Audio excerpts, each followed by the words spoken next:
दिति के गर्भ से हिरण्यकश्यप हिरण्याक्ष का जन्म हुआ। इन्होंने घोर अत्याचार किया।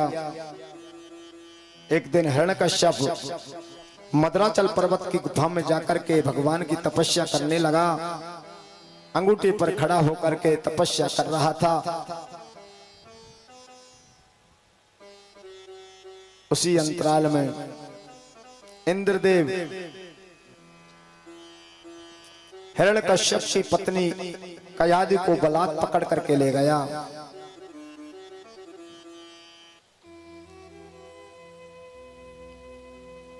रास्ते में नारद जी मिल गए। नारद जी ने कहा, आप इसको कहां पकड़ करके ले जा रहे हो? बोले, देवऋषि, इसके उदर में महादैत्य है, इसको मार करके इसे छोड़ दूंगा। नारद मुनि बोले, इसके उदर में दैत्य नहीं है, इसमें तो परम भक्त है भगवान का। इतनी बात सुनकर के नारद ने कहा, ये परम भक्त संसार में अपना नाम करेगा, भगवान की भक्ति करेगा और अपने परिवार का उद्धार करेगा, इसलिए इसे छोड़ दो। देवऋषि नारद ने कयादु को छुड़ा लिया और हिरण्यकश्यप पत्नी कयादु को ले जा करके अपने आश्रम में समस्त ज्ञान दिया। उदर में, माता के उदर में ही प्रहलाद ने समस्त ज्ञान को हृदयंगम कर लिया। कुछ दिनों के पश्चात प्रहलाद जी का जन्म हुआ। बोलो प्रहलाद भक्त की जय हो। और प्रहलाद भक्त का नामकरण संस्कार हुआ। 15 संस्कार किए गए, बड़ा हो गया। और बड़ा होने के बाद में जब 2, 5, 6 वर्ष का जब प्रहलाद हो गया तो हिरण्यकश्यप ने विचार किया, इसको अब विद्या अध्ययन कराया जाए। तो गुरु पुत्र संडमंड के पाठशाला में भेज दिया गया। संडमर्ग की पाठशाला में पढ़ाने के लिए भेजा। जो गुरुदेव शिक्षा देते, प्रहलाद उसे नहीं पढ़ता, क्योंकि जो भगवान की भक्ति में रम जाता है वो संसार की बातों को मैं नहीं पढ़ता, संसार की बातों में नहीं पढ़ रहा है। गुरुदेव पढ़ाते कुछ और वो पढ़ता था कुछ।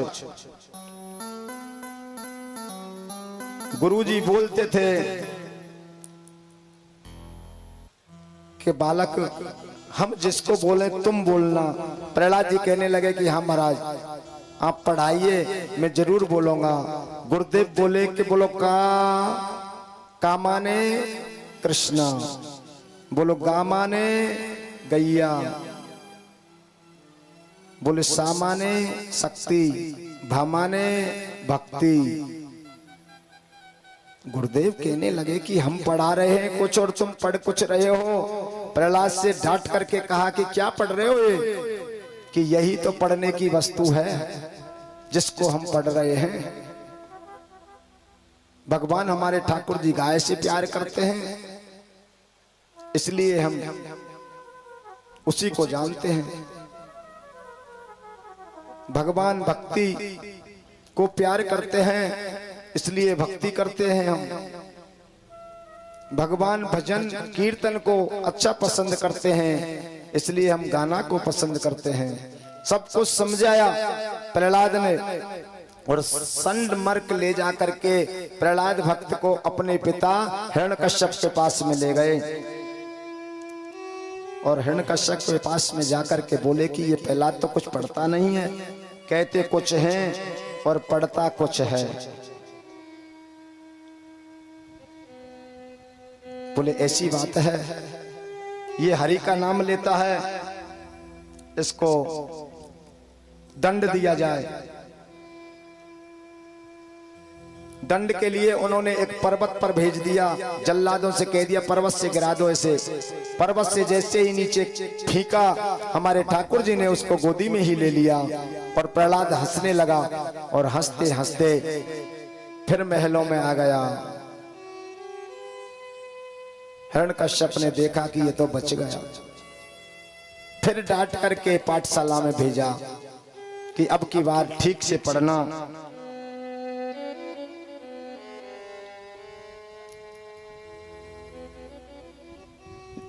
जब पाठशाला में प्रहलाद जी गए फिर भी वही पढ़ाई पढ़ी, और लौट करके जब घर पर आए पिताजी ने बुलाया पास में और गोदी में बिठा लिया और पूछने लगा, अब तो तेरी बुद्धि ठीक है, अब तो कुछ सही पढ़ा होगा आपने? तो कहने लगे, हाँ पिताजी मैंने बहुत अच्छा पढ़ा है। कि बोलो बताइए क्या पढ़ा आपने? श्रवणम कीर्तनम विष्णु स्मरणम पाद सेवनम अर्चनम वंद्यम दास्यम संकेमादि निवेदनम। मैंने भगवान का कीर्तन करना सीखा है, मैंने भगवान की भक्ति करने सीखी है, मैंने भगवान की अर्चना करना सीखा है, मैंने ठाकुर जी की वंदना करना सीखा है। तो हिरण्यकश्यप को क्रोध आ गया और गोदी से उठा करके फेंक दिया प्रहलाद को,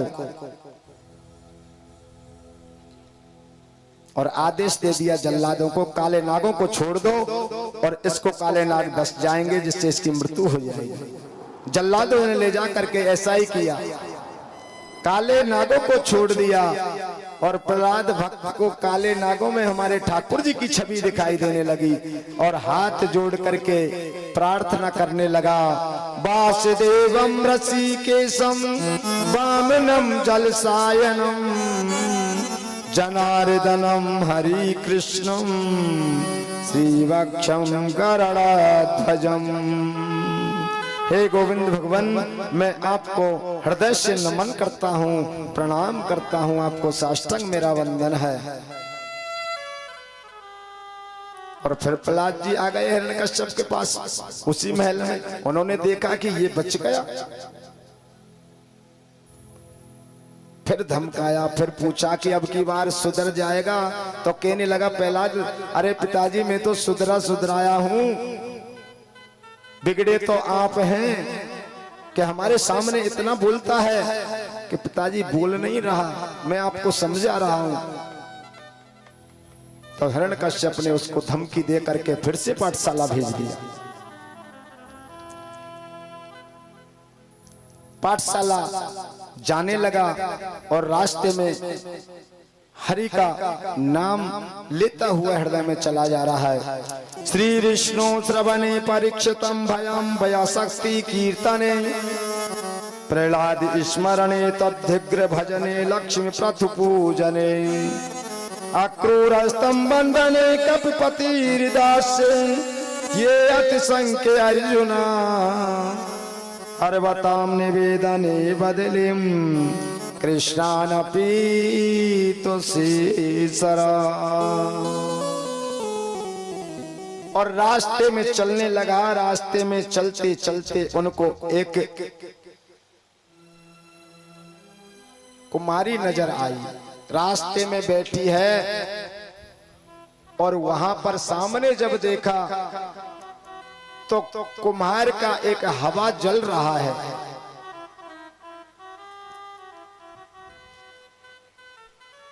और हवा को देख करके सामने बैठी प्रजापति पत्नी से पूछा कि ये आप क्या कर रही हैं, किसको पुकार रही हैं? वो कहने लगी, मैं भगवान को पुकार रही हूं, भगवान मेरी रक्षा करें। कि भगवान तो अभी अभी सोए हुए हैं। कि कौन से भगवान? कि जिनको तुम लोग भगवान मानते हैं वही हिरण्यकश्यप अभी सोता हुआ छोड़ के आया हूं मैं। जो मेरे पिताजी भी हैं वो किसी की रक्षा नहीं करने वाले हैं। तो पूछने लगी कुमारिया कि किसकी रक्षा कौन करता है? संसार में कोई भगवान नहीं है, भगवान तो केवल परमपिता परमेश्वर हैं। अगर रक्षा करवानी है तो उन भगवान के लिए पुकारिए कि हमारा जो हवा लग रहा है, उस हवा की एक मटकी में 2 बिल्ली के बच्चे बैठे हुए थे, और जब हमने हवा लगाया हमारी नजर तो पड़ गई, पर धोखे से वो भी मटकी लग गई और दोनों बच्चे इस हवा के अंदर रह गए, और इसने हमने अग्नि को प्रज्वलित कर दिया। अब मैं ये प्रार्थना कर रही हूँ भगवान से कि हे परमपिता परमेश्वर, आप इन दोनों बिल्ली के बच्चों की रक्षा करें। प्रहलाद जी कहने लगे, क्या परमपिता परमेश्वर इन बिल्ली के बच्चों को हवा में दबे हुए अग्नि से बचा देंगे? बोली, मुझे विश्वास है भगवान हर परिस्थिति में भक्त की रक्षा करता है। और पुकारने लगी। प्रहलाद जी ने कहा कि चलो तो हम भी प्रार्थना करते हैं आपके साथ साथ में। और छिपे हो कहाँ कष्टहारी कन्हैया, मुकुट मोर वाले मुरारी कन्हैया, और छुपे हो कहाँ कष्टहारी कन्हैया, हो छुपे हो कहाँ कष्टहारी कन्हैया, हो छुपे हो कहाँ कष्टहारी कन्हैया, छुपे हो कहाँ कष्टहारी कन्हैया, छुपे हो कहाँ कष्टहारी कन्हैया, छुपे हो कहाँ कष्टहारी कन्हैया।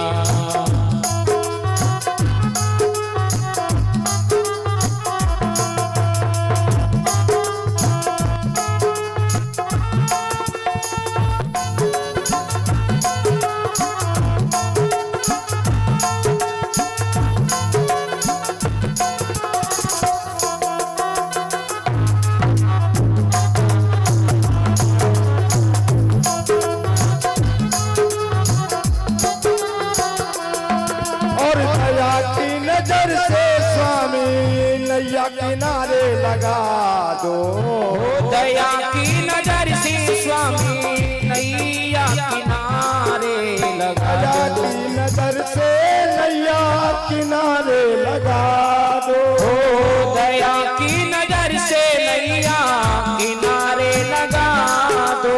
यही है अरज मेरी प्यारे कन्हैया, हो यही है अरज मेरी प्यारे कन्हैया, यही है अरज मेरी प्यारे कन्हैया, हो यही है अरज मेरी प्यारे कन्हैया, यही है अरज मेरी प्यारे कन्हैया, यही है अरज मेरी प्यारे कन्हैया, यही है अरज मेरी प्यारे कन्हैया। श्याम मेरे श्याम मेरे श्याम मेरे श्याम।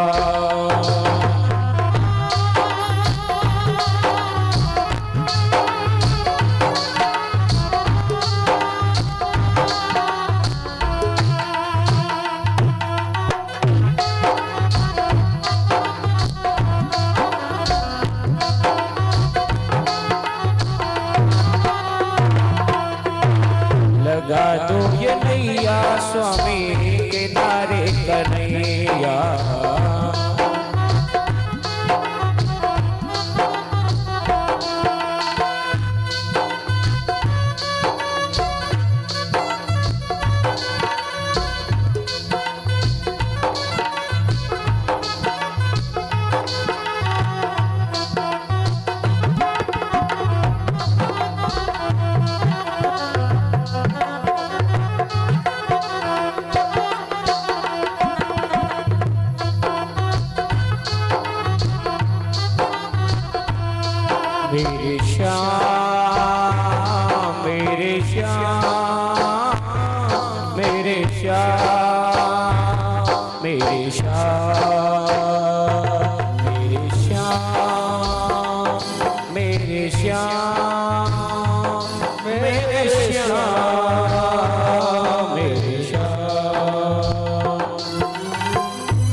ये दिन गुजारे, ये दिन गुजारे श्याम, ये दिन गुजारे तेरे सहारे श्याम, ये दिन गुजारे, ये दिन गुजारे श्याम, ये दिन गुजारे।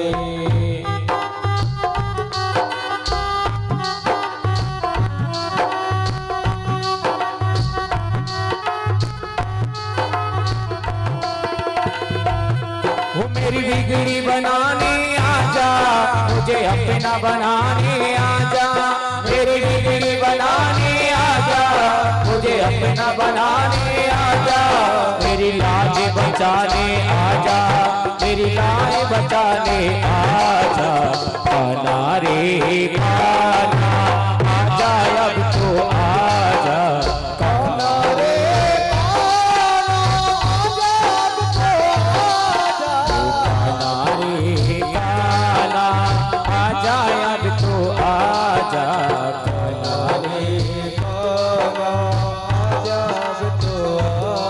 मेरा दिल ये पुकारे आजा, जरा मिलने मिलाने आजा, मेरा दिल ये पुकारे आजा, जरा मिलने मिलाने आजा, मेरी लाज बचाने आजा, मुझे गले लगाने आजा, काना रे काना आजा अब तो आजा, काना रे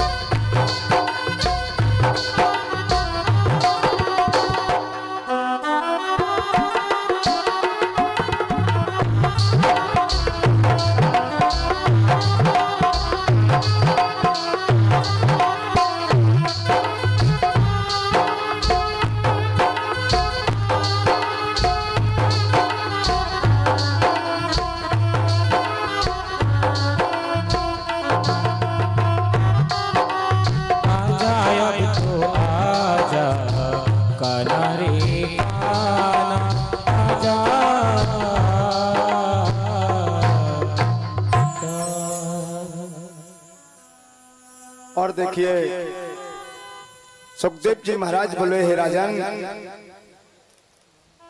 जब उन्होंने प्रार्थना की तो हमारे ठाकुर जी ने प्रकट होकर के दोनों बिल्ली के बच्चों को दोनों हाथों में लेकर के बाहर निकल करके आ गए।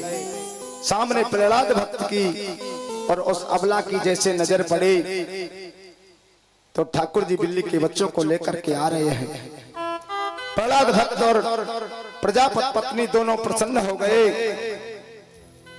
और भगवान का कीर्तन मनन और हृदय के अंदर पूर्ण तरीका से विश्वास हो गया, दर्शन से कृत हो गए, भगवान अंतर ध्यान हो गए। अब तो प्रहलाद भक्त के लिए दृढ़ विश्वास हो गया कि जब हवा के अंदर दोनों बालक भगवान ने नहीं मरने दिए, तब वो भगवान ठाकुर जी मेरा क्या बिगड़ने देगा। और निर्भय होकर के भगवान की भक्ति करने लगा और पाठशाला में पहुंच गया। अब तो प्रहलाद भक्त ने क्या किया है कि सभी जितने भी बच्चे थे सबको इकट्ठा करके और बिठा लिया। उन्होंने कहा भैया आज हम मीटिंग करेंगे, क्योंकि गुरुजी तो उस दिन किसी काम से बाहर गए। अब बच्चे बच्चे केवल अकेले रह गए। बैठ करके कहने लगा भैया संसार में कुछ नहीं रखा है, भगवान का जितना कीर्तन कर लें, भगवान की जितनी भक्ति कर लें, यही काम आने वाली है। बालक बोले भैया ऐसा तो कुछ भी नहीं है कि भगवान की भक्ति काम आने वाली है। कि हाँ भैया भगवान की भक्ति ही काम आएगी। तो पढ़ाने लगे, स्वयं जैसा कीर्तन करते हैं ऐसा ही दूसरे बालक करते हैं। अब बच्चों के लिए ऐसी परपाटी की कमेटी बना दी उन्होंने कि रोजाना वही काम भगवान का कीर्तन करना, पढ़ाई लिखाई का कोई काम नहीं। जब दूसरे दिन गुरुदेव ने इस बात का पता मालूम हुआ तो हिरण्यकश्यप के पास में लेकर के पहुंचे। और हिरण्यकश्यप के पास में जब जाकर के पहुंचे हैं तो कहा कि ये बालक तुम्हारा पढ़ने वाला नहीं है और हम पर इसका इंतजाम नहीं होता, आप ही कीजिए।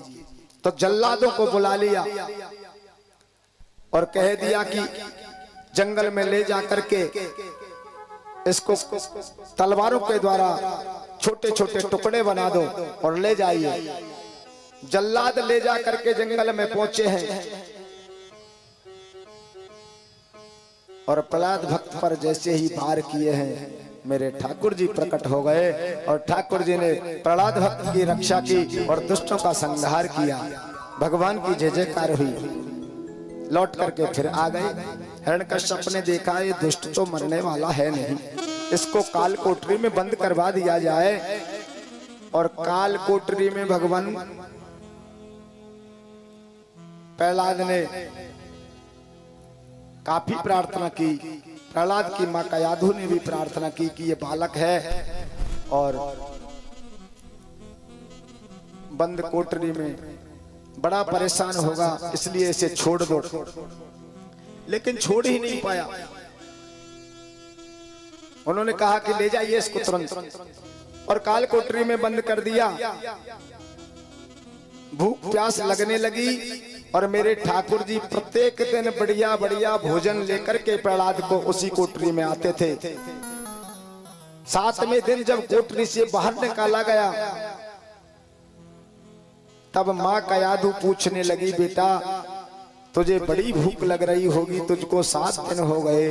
प्रहलाद भक्त हंसने लगा कि मां ये क्या कह रही हो, रोजाना आप ही तो भोजन ले जा करके मुझे खिलाती थी।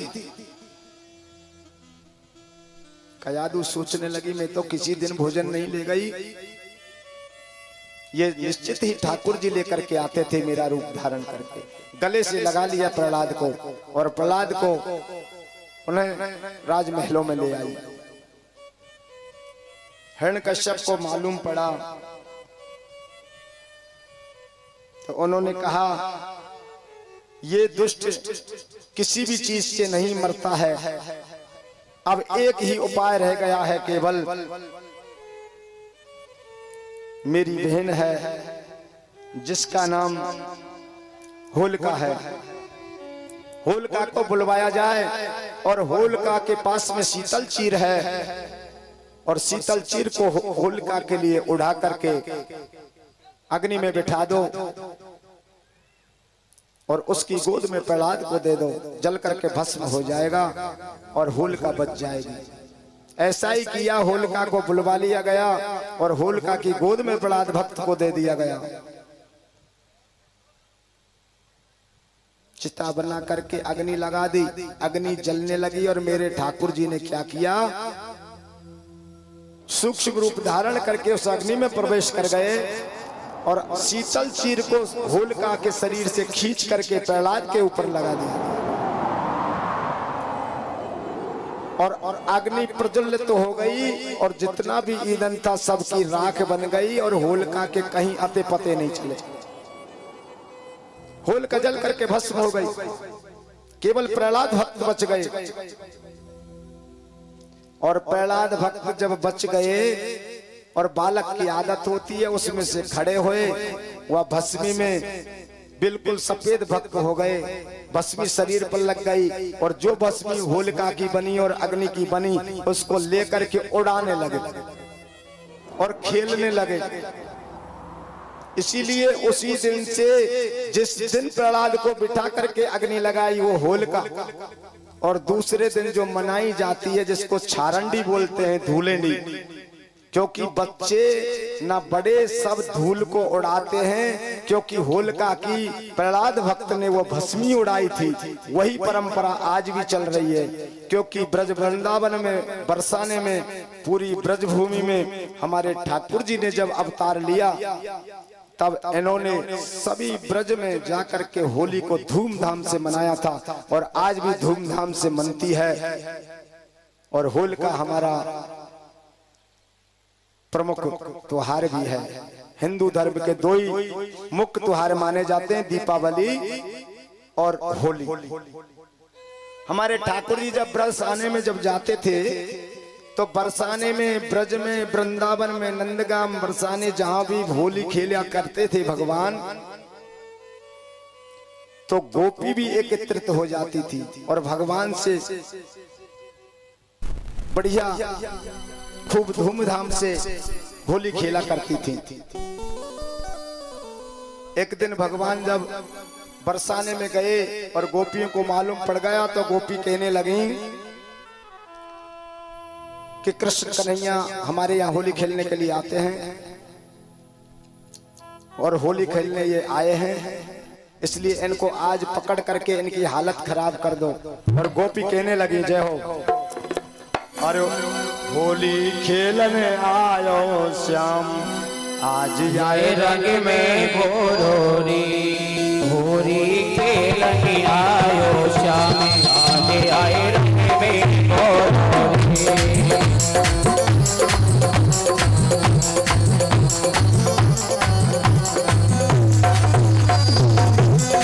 ये रंगदार कयोरी मुपे सामेरो, रंगदार कयोरी मुपे सामेरो, ओ मंगला जग हाय मेरी री, निकाल करो सखिया होली में।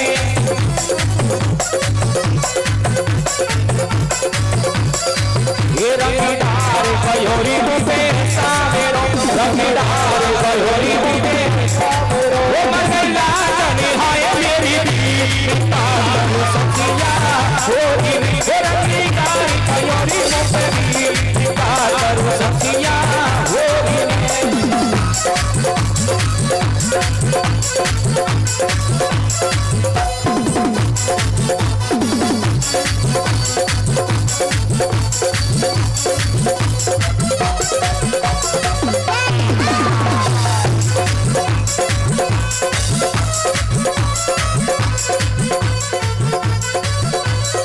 वो मारी दाल के ऐसे पिचकारी, मारी दाल के, ये मारी दाल के ऐसे पिचकारी, वो मारी दाल की ऐसी वो पे पिचकारी, वो मेरा भीजो, ये मेरा भीजो सखियो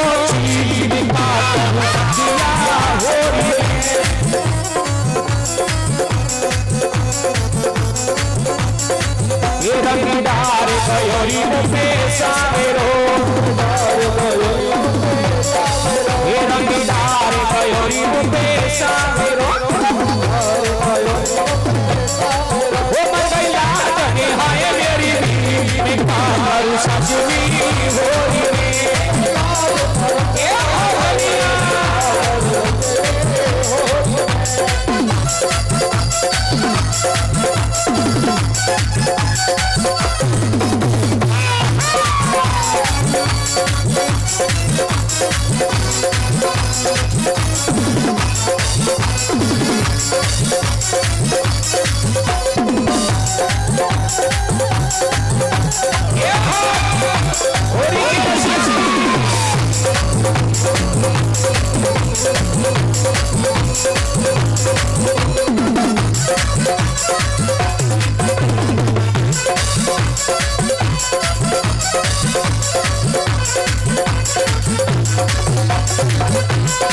ये पागल के भानु संग में,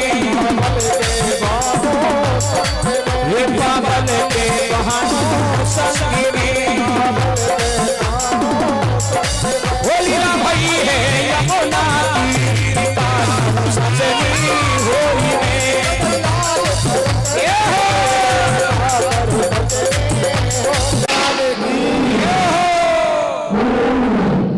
और गंजार कर रहे हैं और बड़े बड़े भगवान के बाल हैं, आधा शरीर नर का है, आधा सिंह का है, बड़े बड़े नाखून हैं और लंबे लंबी दाढ़ें हैं और लपलपाती जिब्या है और लाल लाल नेत्र हैं। उनको देख करके त्रायमान हो गए और अग्नि प्रज्वलित होने लगी और उसको देख करके सभी लोग तितर बितर हो गए। भगवान आगे बढ़े और हिरण्यकश्यप को पकड़ करके और अपनी गोदी में लेकर के देहरी पर बैठ गए दरवाजे पर बैठ गए और कहने लगे हिरण्यकश्यपु तू तेरे वरदान पूरे कर ले। पहले तो तेरी भक्ति के कारण तुमको कष्ट हुआ, मुझे क्षमा करना। मुझे आने में बहुत विलंब हो गया, बहुत देर हो गई। बाले प्रभु प्यारे प्रिय कोमल तुम्हारे अंग, असुर ने मारे एक नाम गाने में। गिरते गिराए पुन जल में डुबायो तो, अग्नि में जलाए कमीना राखी सताने में। और से लगाए लपटाए कहे बार बार, करना स्वरूप रखे करना दिखाने में। भगवान करना दिखाने में लगे कि मुझे देर हो गई, बड़ी देर से विलंब से मैं आया, मुझे माफ कर देना। और कहने लगे कि हे भक्त,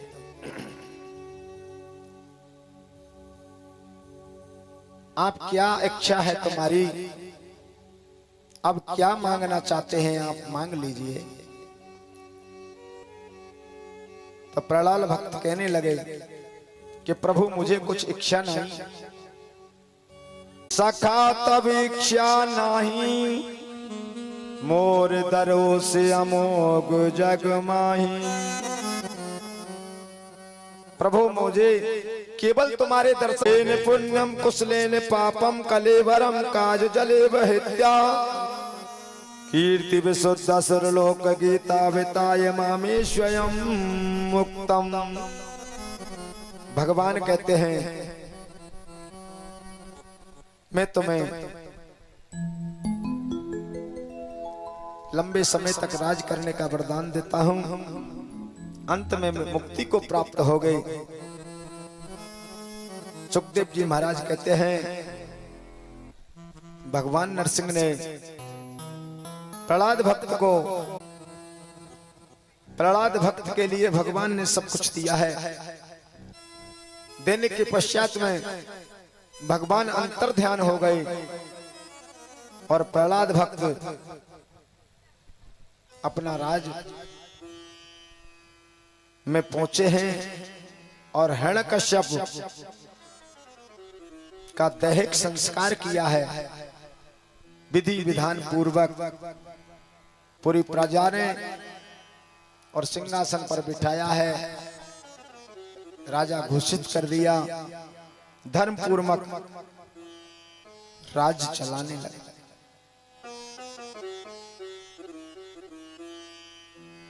भगवान कहते हैं कि मेरे भक्तों पर जब आपत्ति आती है मैं शीघ्र आता हूं।